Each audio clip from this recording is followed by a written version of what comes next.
किया है, और ये जो खांसी की जो कफ सिरप का जो मामला है, ये भी निःशुल्क दवा में आता है साहब, ये कोई अलग नहीं है।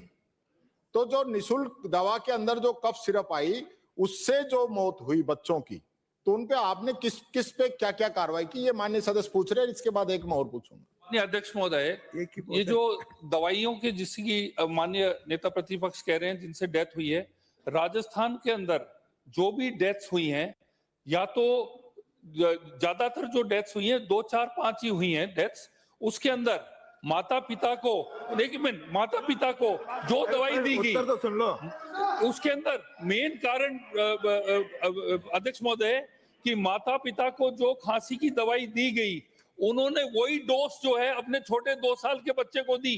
उसके अंदर कोडीन और कई अलग अलग टाइप के केमिकल्स होते हैं। अब ओवरडोज की वजह से उनकी डेथ हुई, और 2 बच्चे ऐसे थे जो कोमॉर्बिड थे। हमने ये दवाइयां कई साल से चल रही है, आपके सरकार के कार्यकाल से, आपके कई कार्यकाल से चल रही है दवाइयां, और आप लोगों ने कभी डिसकंटिन्यू नहीं की।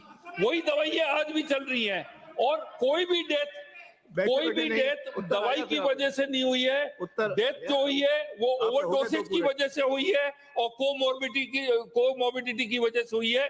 आप चाहेंगे तो मैं आपको उसकी पूरी डिटेल रिपोर्ट मैं माननीय सदस्य को दे दूंगा।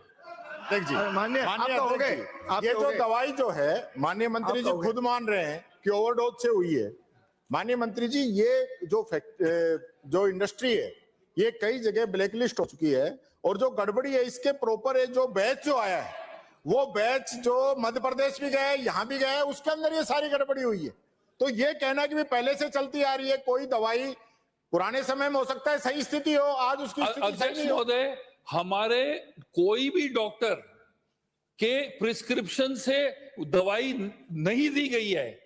अगर हमारे डॉक्टर के प्रिस्क्रिप्शन से कोई दवाई दी गई होती है, उससे डेथ होती है, तो उसके अंदर डॉक्टर और जो सरकार उसके अंदर बाध्य बनती है। कोई भी ऑफ द शेल्फ जाके दवाई ले ले और अपने छोटे 2 साल मासूम बच्चे को अपना डोज जाके दे दे, और ऑफ द शेल्फ जाके ले ले बिना हमारे डॉक्टर के, बिना हमारे हॉस्पिटल के प्रिस्क्रिप्शन से, उसमें सरकार और हमारे डॉक्टर दोषी नहीं है। अगला प्रश्न है डॉक्टर दयाराम। हो गए 2 बार आपने पूछ लिया।